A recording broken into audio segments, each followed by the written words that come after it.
Good morning बच्चों, राम राम, सत श्री अकाल। तो बच्चों, मैं उम्मीद करता हूँ और आशा है कि आप सब लोग स्वस्थ होंगे, मस्त होंगे और शानदार होंगे और ज़बरदस्त होंगे। तो बच्चों, मैं आज आपके सामने एक भारतीय राजनीतिक व्यवस्था के एक बहुत ही महत्वपूर्ण और शानदार टॉपिक संसद या पार्लियामेंट लेकर आया हूँ। तो आप सब लोग जानते हो कि यह एक ऐसा महत्वपूर्ण टॉपिक है कि इससे सभी एग्जाम में कोई न कोई क्वेश्चन बना ही रहता है। और मैं आपको बता दूं कि हम लोग इस तरीके से इस टॉपिक को पढ़ेंगे कि शून्य स्तर से लेकर और हाई स्तर तक हम इस पर सारे जो भी महत्वपूर्ण बिंदु होंगे उन सब पर चर्चा करेंगे। तो आप लोग देख रहे होंगे स्क्रीन पर आपके सामने लिखा हुआ है संसद। तो मैं आपको बता दूं कि जो संसद है वह बहुत ही महत्वपूर्ण टॉपिक है। अब अगर बात की जाए तो सबसे पहले पार्लियामेंट या संसद की यदि बात की जाए तो ये तीन संसद के अभिन्न तीन अंग माने जाते हैं। इसमें से एक है आपकी लोकसभा, एक है आपका राष्ट्रपति और एक है राज्यसभा। क्लियर है ना? इन तीनों ही अंगों से मिलकर संसद का निर्माण होता है। दूसरी महत्वपूर्ण बात क्या है कि संसद या जो पार्लियामेंट है, यह आपको मैं बता दूं, जो संसदीय व्यवस्था है वो कहां से ली गई है? ब्रिटेन के संविधान से ली गई। ब्रिटेन या यूके के संविधान से भारत में संसदीय व्यवस्था को लिया गया है। दूसरी महत्वपूर्ण बात मैं आपको बता दूं कि जो संसद का विवरण जिस अनुच्छेद में है या जिस आर्टिकल में है, वह आर्टिकल 79 या अनुच्छेद 79 में भारत की संसद का विवरण दिया गया है। अब अगर बात की जाए तो राज्यसभा की यदि बात की जाए तो ये अनुच्छेद 80 या आर्टिकल 80 जो है वो राज्यसभा से संबंधित है, या अनुच्छेद 80 राज्यसभा के बारे में बताता है। यदि राष्ट्रपति की बात की जाए तो इससे संबंधित जो आर्टिकल है या अनुच्छेद है वह अनुच्छेद 52 है। क्लियर है? और अगर लोकसभा की बात की जाए तो लोकसभा का जो आर्टिकल है या अनुच्छेद है वह 81 है। क्लियर है? संसदीय व्यवस्था ब्रिटेन से ली गई है। संसद के तीन अंग होते हैं, लोकसभा, राष्ट्रपति और राज्यसभा। और किस किस अनुच्छेद में किस किस के बारे में बताया, यह आपको मैंने बताया। अब महत्वपूर्ण बात क्या है मैं आपको बता दूं कि हम लोग एक एक टॉपिक देखेंगे। पहले लोकसभा पढ़ेंगे, फिर राज्यसभा पढ़ेंगे और फिर राष्ट्रपति हम लोग पढ़ेंगे। तो मैं आपको बता दूं कि लोकसभा की यदि बात की जाए तो लोकसभा, सबसे महत्वपूर्ण बात क्या है कि लोकसभा के जो सदस्य होते हैं, लोकसभा के जो सदस्य होते हैं, इनका जो चुनाव, सदस्यों का जो चुनाव होता है वो प्रत्यक्ष रूप से होता है। कैसे होता है? इनका चुनाव प्रत्यक्ष या डायरेक्ट रूप से होता है। क्लियर है ना? कैसे होता है? प्रत्यक्ष या डायरेक्ट होता है। मेरा कहने का मतलब यह है कि ऐसा कोई भी व्यक्ति जिसका चुनाव जनता के द्वारा होता है। कहने का मतलब यह है कि जैसे हम लोग हैं, आप लोग हैं, आप लोग अपने सांसद को वोट देते होंगे, आप अपने विधायक को चुनते होंगे, आप अपने प्रधान को। तो मेरा कहने का मतलब यह है कि जिन लोगों को डायरेक्ट जनता वोट देती है वह प्रत्यक्ष माने जाते हैं, और जिनको जनता के द्वारा जो चुने गए प्रतिनिधियों के द्वारा जो चुना जाता है वह अप्रत्यक्ष होता है। मेरा कहने का मतलब यह है कि जो राज्यसभा के जो सांसद होते हैं ये अप्रत्यक्ष रूप से चुने जाते हैं। राज्यसभा के जो सांसद होते हैं ये अप्रत्यक्ष रूप से चुने जाते हैं, जबकि मैं क्या बता रहा हूं, लोकसभा के जो सांसद होते हैं वो प्रत्यक्ष रूप से चुने जाते हैं। एक बार फिर समझो इस बात को कि जिसे हम लोग डायरेक्टली वोट देते हैं या जनता जिसे डायरेक्टली वोट देती है वह तो प्रत्यक्ष होता है, और हमारे द्वारा जो चुने गए, जैसे हमने दिया सांसदों को वोट, लेकिन आप लोग या हम लोग प्रधानमंत्री को वोट नहीं देते हैं, तो हमारे द्वारा चुने गए सांसद और सांसदों के द्वारा चुने जाते हैं प्रधानमंत्री, तो वो अप्रत्यक्ष निर्वाचन होता है। क्लियर है यहां तक सबका? मुझे उम्मीद है कि आप बहुत बेहतरीन समझ पा रहे होंगे। अब बात क्या है? अब बात यह है कि जो लोकसभा है, लोकसभा की यदि बात की जाए तो इसके बारे में कुछ दो तीन बातें महत्वपूर्ण हैं। जैसे लोकसभा को क्या कहा जाता है, तो मैं आपको बता दूं, लोकसभा को निम्न सदन कहा जाता है। लोकसभा को निम्न सदन कहते हैं। क्या कहते हैं? निम्न सदन कहते हैं। इसके अलावा इसको अस्थाई सदन भी कहा जाता है। क्या कहा जाता है? अस्थाई सदन भी कहते हैं। अस्थाई सदन भी कहते हैं। इसके अलावा इसको ही हाउस ऑफ कॉमन्स भी कहा जाता है। हाउस ऑफ कॉमन्स कहा जाता है। हाउस ऑफ कॉमन्स भी कहा जाता है। मेरा कहने का मतलब यह है, अस्थाई सदन क्यों है, हाउस ऑफ कॉमन्स क्यों है? देखो इसको, इसमें महत्वपूर्ण बात क्या है कि जो अस्थाई सदन है, आपको मैं बता दूं कि लोकसभा में सरकार बनाने के लिए बहुमत होना चाहिए, और बहुमत कितना होना चाहिए? 270 प्लस। कितना? 270 प्लस। मेरा कहने का मतलब यह है कि कोई भी ऐसी पार्टी जो 270 से ज्यादा सीटें लेकर आती है तो वह लोकसभा में अपनी सरकार बना सकती है। लेकिन अब देखो, इस बार ही अगर बात की जाए, इस बार जो 18वीं लोकसभा के चुनाव हुए, तो इसमें आप लोगों को पता है कि बीजेपी की कितनी है? बीजेपी की 240 है। क्लियर है ना? हम लोग बीजेपी की बात कर रहे हैं, एनडीए की नहीं, नेशनल डेमोक्रेटिक अलायंस की बात नहीं कर रहे। एनडीए क्या होता है मैं आपको बता दूं। एनडीए जो होता है वह बीजेपी, बीजेपी और बीजेपी प्लस इसकी जो सहयोगी पार्टी होती है, बीजेपी प्लस इसकी जो सहयोगी पार्टी होती है, उनके समूह को एनडीए कहा जाता है, नेशनल डेमोक्रेटिक अलायंस। तो अब आप बताओ कि बीजेपी की कितनी है? 240। लेकिन आप लोगों ने देखा होगा कि जो सरकार किसने बना ली? बीजेपी ने। क्यों? क्योंकि यहां पर आपके जो नीतीश कुमार की जो पार्टी थी, नीतीश कुमार बिहार के जो सीएम हैं, नीतीश कुमार, उसके अलावा प्लस आपके आंध्र प्रदेश के जो चंद्रबाबू नायडू हैं, चंद्रबाबू नायडू हैं, ये दो लोग मुख्यतः बीजेपी के सहयोगी दल हैं। यदि ये अगर हट जाएं, सपोज करो कि किसी भी कारणवश ये लोग यहां से हट जाते हैं, यहां से अगर ये लोग हट जाते हैं तो सरकार गिर जाएगी, और हम लोग कह सकते हैं कि ये कैसा सदन है?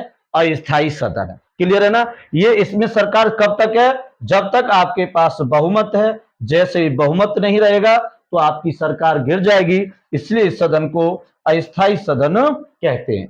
हाउस ऑफ कॉमन्स की बात की जाए तो यह साधारण लोगों का है, साधारण लोगों के द्वारा इसमें प्रतिनिधि चुनकर जाते हैं, इसलिए इसे हाउस ऑफ कॉमन्स भी कहते हैं। क्लियर है यहां तक?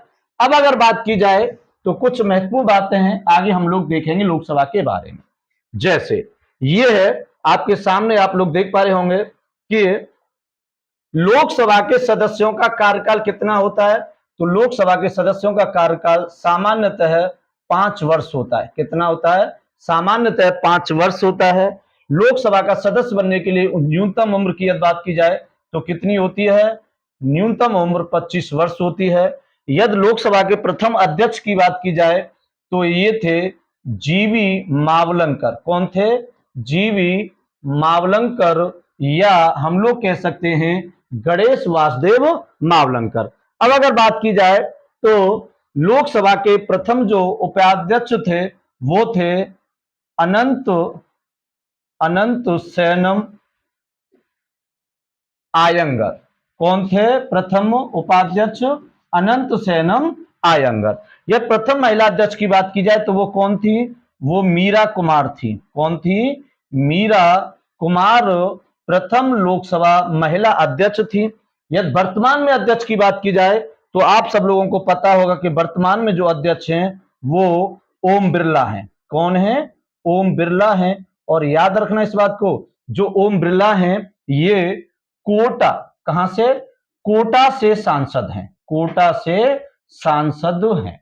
क्लियर है ना? याद रखना इस बात को। और ये जो ओम बिरला बने हैं ये लगातार दूसरी बार, कितनी बार? लगातार ये दूसरी बार क्या बने हैं? दूसरी बार लोकसभा अध्यक्ष बने हैं। दूसरी बार लोकसभा अध्यक्ष बने हैं। मेरा कहने का मतलब यह है कि ये वर्तमान में 18वीं लोकसभा के अध्यक्ष हैं। वर्तमान में 18वीं लोकसभा के अध्यक्ष हैं। लोकसभा के अध्यक्ष हैं। वर्तमान में कौन सी लोकसभा का गठन हुआ है? तो 18वीं लोकसभा का गठन हुआ है। और मैं आपको बता दूं कि ये 18वीं लोकसभा के अध्यक्ष बने और ये पहले 17वीं लोकसभा के अध्यक्ष थे। 17वीं लोकसभा के भी अध्यक्ष थे, लोकसभा के अध्यक्ष थे। क्लियर है? मुझे उम्मीद है आप लोग हर बात को समझ पा रहे होंगे और यहां से एक एक बात मैं आपको बिल्कुल क्लियर करा दूंगा। और आप लोगों को इस वीडियो में आपको जो भी क्वेश्चन है आपके एग्जाम में जो भी आया होगा इससे बाहर लोकसभा से तो नहीं पूछा जाएगा। अब दूसरी बात क्या है कि वर्तमान में यदि उपाध्यक्ष की बात की जाए तो वर्तमान में मैं आपको बता दूं उपाध्यक्ष कोई नहीं है। वर्तमान में लोकसभा का उपाध्यक्ष कोई नहीं है। वर्तमान में यदि महासचिव की बात की जाए तो मैं बता दूं वर्तमान में महासचिव हैं जो उत्पल कुमार सिंह हैं। कौन है? उत्पल कुमार सिंह हैं जो वर्तमान में लोकसभा के कौन है? महासचिव है। अब एक महत्वपूर्ण बात है कि अधिकतम सदस्य कितने हो सकते हैं लोकसभा में? तो मैं आपको बता दूं लोकसभा में अधिकतम जो सदस्य हो सकते हैं वो 550 हो सकते हैं। वो कैसे हो सकते हैं? वो भी 238 प्लस 238। अगर मैं आपको बता दूं इसमें 238 क्या, मैं तुम्हें दूसरी बात बताऊं इसमें कि 550 में से ऐसे समझो कि एससी के लिए 84 सीटें, एसटी के लिए 40, ये 84 है, ये 47 है। एससी के लिए जो सीटों की संख्या है वो कितनी है? 84 है। कितनी है? 84 है। क्लियर है ना? मेरा कहने का मतलब यह है। और केंद्र शासित प्रदेश या यूटी के लिए अधिकतम संख्या है, यहां लिख देता हूं, यूटी या केंद्र शासित के लिए अधिकतम 20 हैं। बाकी के जो बचते हैं वो सभी राज्यों से हैं। इसमें महत्वपूर्ण बात क्या है? शेड्यूल कास्ट के लिए, किसके लिए? शेड्यूल कास्ट के लिए तो कितनी सीटें हैं? रिजर्व 84 हैं। और एसटी शेड्यूल ट्राइब के लिए 47 है। और केंद्र शासित प्रदेश के लिए कितनी सीटों की संख्या लोकसभा में होती है? 20। याद रखना अधिकतम 550 हो सकते हैं। लेकिन मैं आपको एक बात बता दूं, पहले अधिकतम कितने हो सकते थे? पहले जो अधिकतम हो सकते थे वो 552 हो सकते थे। कितने हो सकते थे? 552। लेकिन मैं आपको बता दूं यहां से क्या किया गया, यहां से दो, कितने? दो इसमें से एंग्लो इंडियन होते थे। दो कौन होते थे? एंग्लो इंडियन होते थे। दो एंग्लो इंडियन होते थे, एंग्लो इंडियन। लेकिन वर्तमान में ये एंग्लो इंडियन वाला कॉन्सेप्ट खत्म कर दिया गया। और ये खत्म कैसे किया गया है मैं आपको बता दूं कि जो एंग्लो इंडियन होते थे पहले, इनको अब खत्म कर दिया गया। और खत्म कैसे किया गया है? 104वें संविधान संशोधन अधिनियम, 104वें संविधान संशोधन अधिनियम 2020 से, कब से? 2020 से एंग्लो इंडियन को समाप्त कर दिया गया है। को समाप्त कर दिया गया है। क्लियर है ना? याद रखना इस बात को। मेरा कहने का मतलब यह है कि जो पहले होते थे, पहले कितने होते थे? पहले आपके अधिकतम जो सदस्य होते थे वो 552 होते थे। लेकिन अब दो एंग्लो इंडियन व्यक्तियों को समाप्त कर दिया गया कि अब ये इनका चुनाव जरूरी नहीं है, इनको खत्म कर दिया गया है। तो अब इस प्रकार घटकर संख्या 552 से कितनी हो जाती है? 550 हो जाती है। और दूसरी महत्वपूर्ण बात यह है कि एंग्लो इंडियन जो व्यक्ति थे इनका विवरण आर्टिकल 331 या अनुच्छेद 331 में दिया गया था। क्लियर है? आप लोग समझ पा रहे होंगे और मुझे उम्मीद है कि आप बहुत बेहतरीन समझ पा रहे होंगे। क्लियर है ना? और यदि आपको मेरी क्लास पसंद आ रही है तो इसे लाइक करें, कमेंट करें और ज्यादा से ज्यादा शेयर करें, जिससे कि जरूरतमंद लोगों तक यह पहुंच सके। क्लियर है ना?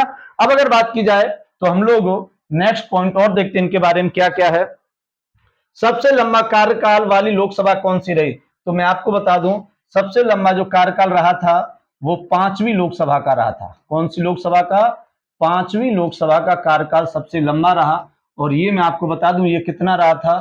तो ये 1971 से लेकर 77 तक रहा। कितना रहा था? ये 6 वर्ष रहा था। मैं आपको बता दूं कि लोकसभा का कार्यकाल सामान्यतः 5 वर्ष ही होता है। और यहां क्या किया गया था कि 42वें संविधान संशोधन अधिनियम, 42वें संविधान संशोधन अधिनियम 1976 के तहत, किसके तहत? 1976 के तहत लोकसभा का कार्यकाल 5 वर्ष से बढ़ाकर 6 वर्ष कर दिया गया था। क्लियर है ना? 5 वर्ष से बढ़ाकर कितना कर दिया गया था? 6 वर्ष। इसलिए 5वीं लोकसभा का कार्यकाल केवल कितना रहता है? 6 वर्ष रहता है। लेकिन फिर क्या किया गया? फिर इसके बाद 44वां संविधान संशोधन अधिनियम लाया गया। कौन सा लाया गया? इसके बाद फिर 44वां संविधान संशोधन लाया गया। 44वां संविधान संशोधन अधिनियम लाया गया और इस संविधान संशोधन अधिनियम के तहत 6 वर्ष से कार्यकाल फिर घटाकर कितना कर दिया गया? 5 वर्ष कर दिया गया। तो इस प्रकार याद रखना, केवल यही 5वीं ऐसी लोकसभा रही है जिसका कार्यकाल 6 वर्ष रहा। कितना? 6 वर्ष। कितने से कितने तक?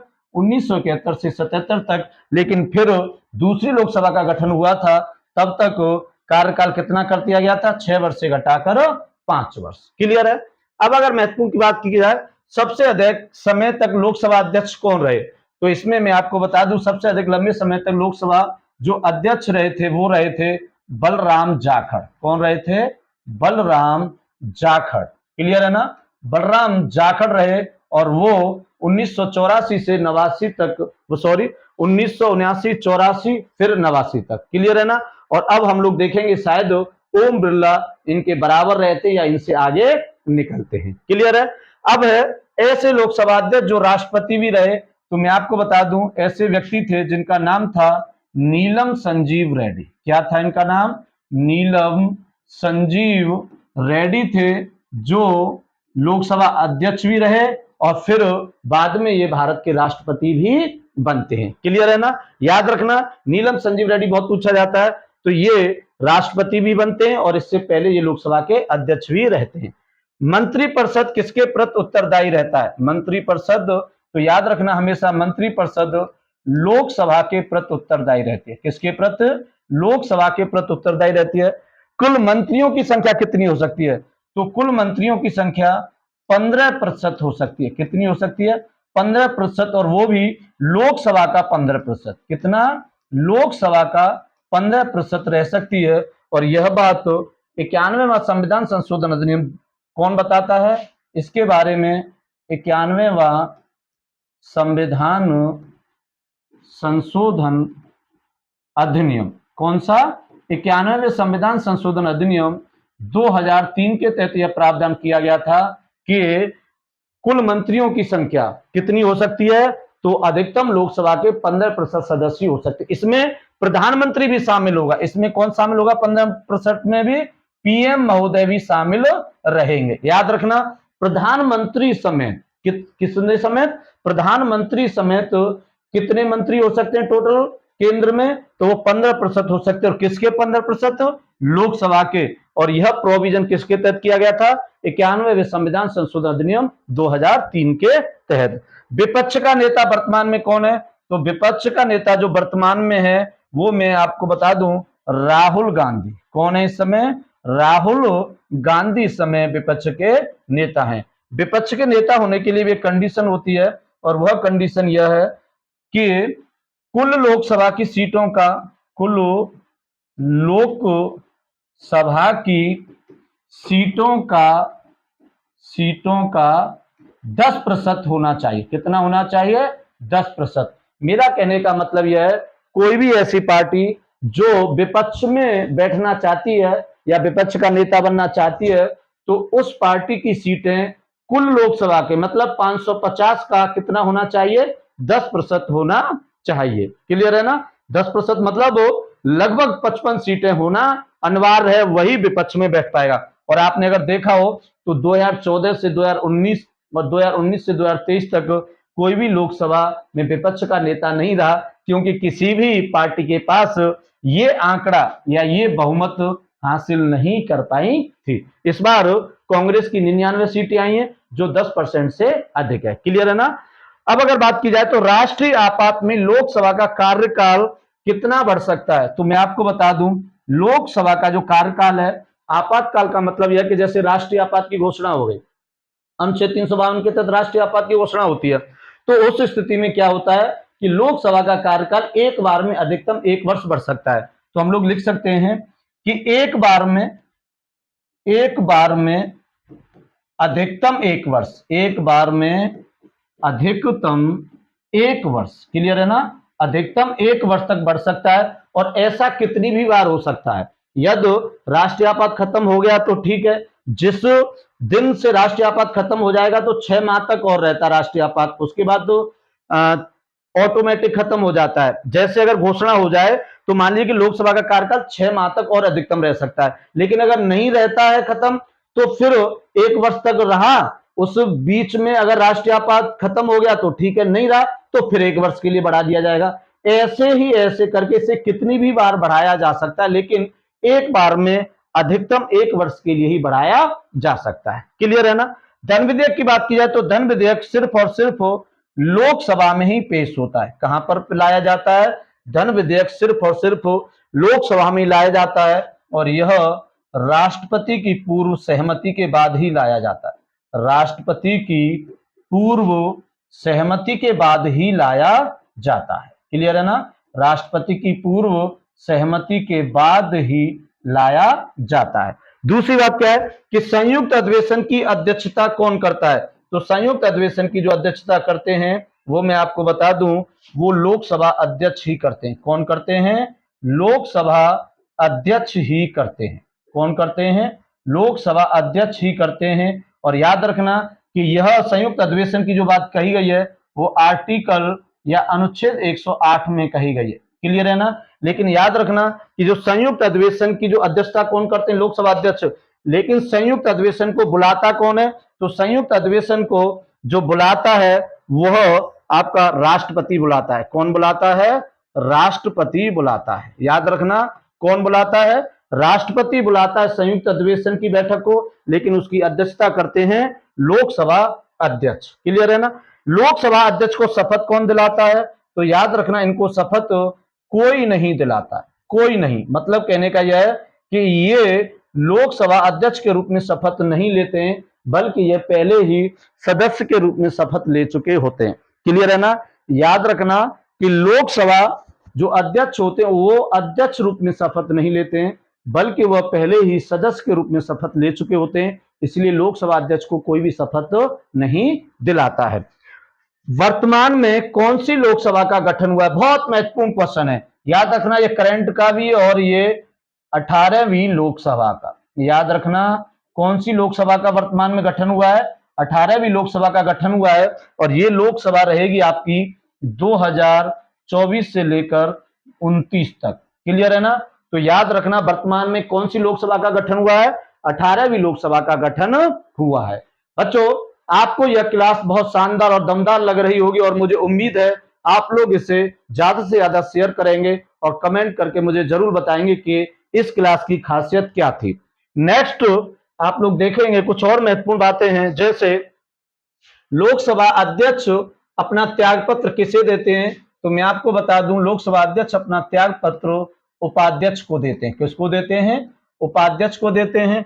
फिर आगे पॉइंट है कि लोकसभा उपाध्यक्ष अपना त्याग पत्र किसे देते हैं? तो उपाध्यक्ष अध्यक्ष को देते हैं। मेरा कहने का मतलब यह है कि यहां पर याद रखना, अध्यक्ष उपाध्यक्ष को और उपाध्यक्ष अध्यक्ष को। क्लियर है ना। अपना त्याग पत्र कौन किसे देता है? उपाध्यक्ष जी अध्यक्ष को और अध्यक्ष उपाध्यक्ष को। वर्तमान में प्रोटेम स्पीकर कौन है? तो मैं आपको बता दूं, वर्तमान में जो प्रोटेम स्पीकर थे वो थे आपके भर्तृहरि मेहताब। कौन थे? भर्तृहरि मेहताब थे। और ये प्रोटेम स्पीकर बनाए गए थे क्योंकि 24 जून से लोकसभा का सत्र प्रारंभ होना था, और 24 जून से जब लोकसभा का सत्र प्रारंभ हुआ तो लोकसभा के जो सदस्य होते हैं उनको शपथ फिर कौन दिलाते हैं? प्रोटेम स्पीकर दिलाते हैं। याद रखना, लोकसभा के सदस्यों को शपथ, लोकसभा के सदस्यों को शपथ दिलाने का कार्य किसका रहता है? वो प्रोटेम स्पीकर का रहता है। दिलाने का कार्य प्रोटेम स्पीकर का ही रहता है। क्लियर है ना। प्रोटेम स्पीकर का रहता है। क्लियर है ना, प्रोटेम स्पीकर का रहता है। और सामान्यतः प्रोटेम स्पीकर उस व्यक्ति को बनाया जाता है जो बुजुर्ग होते हैं या बहुत ही पुराने होते हैं और बहुत बार लोकसभा के सांसद रह चुके होते हैं। सामान्यतः ऐसा ही होता है। क्लियर है ना। अब कुछ महत्वपूर्ण अनुच्छेद हैं जिन पर हम लोग चर्चा करेंगे और आपके एग्जाम की दृष्टि से काफी महत्वपूर्ण है। जैसे अनुच्छेद 85, यह लोकसभा के भंग से संबंधित है। लोकसभा के भंग से संबंधित है कि लोकसभा की भंग अनुच्छेद 85 के तहत होती है और इसे कौन करता है, तो याद रखना लोकसभा को भंग राष्ट्रपति ही करते हैं। क्लियर है ना, कौन करते हैं, राष्ट्रपति महोदय लोकसभा को भंग करते हैं। अनुच्छेद 93 की यदि बात की जाए, आर्टिकल 93 की, तो ये लोकसभा अध्यक्ष व उपाध्यक्ष, लोकसभा अध्यक्ष व उपाध्यक्ष से संबंधित है। उसके अलावा अनुच्छेद 94 या आर्टिकल 94 की बात की जाए तो इसमें बताया गया है कि लोकसभा अध्यक्ष व उपाध्यक्ष का त्यागपत्र या हटाने की प्रक्रिया किसमें बताई गई है, वो आर्टिकल 94 में बताई गई कि कैसे हटाया जाएगा लोकसभा अध्यक्ष उपाध्यक्ष को। जबकि अनुच्छेद 93 यह कहता है कि इसके अनुसार लोकसभा अध्यक्ष होगा और एक उपाध्यक्ष होगा। क्लियर है ना। अब अनुच्छेद 95 की बात की जाए तो अनुच्छेद 95 कहता है कि अध्यक्ष के रूप में लोकसभा अध्यक्ष के रूप में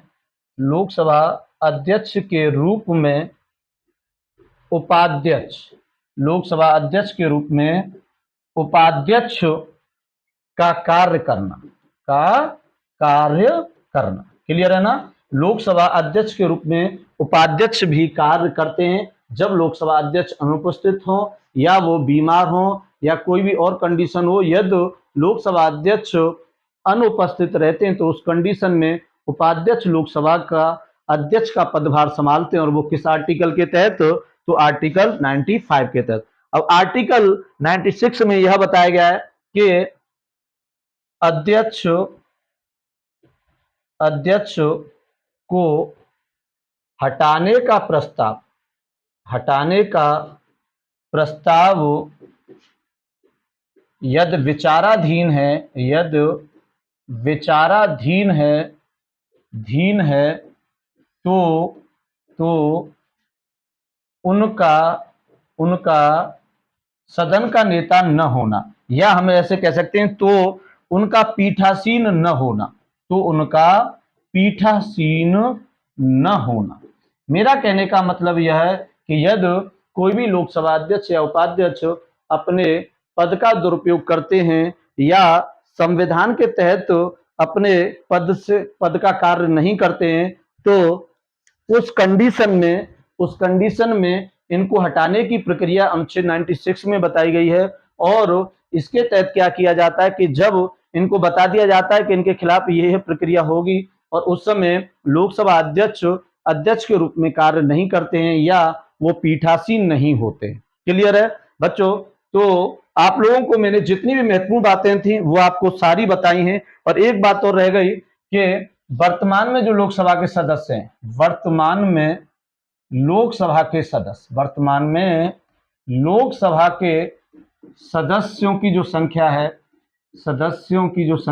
या सदस्यों की संख्या है वह है इस समय कितनी है, 543 है। कितनी है, 543 है। याद रखना इस बात को। और बच्चों आप लोगों को मेरी क्लास कैसी लगी आप मुझे कमेंट बॉक्स में अवश्य बताएं।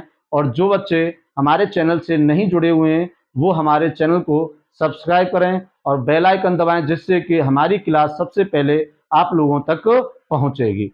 जय हिंद, जय भारत।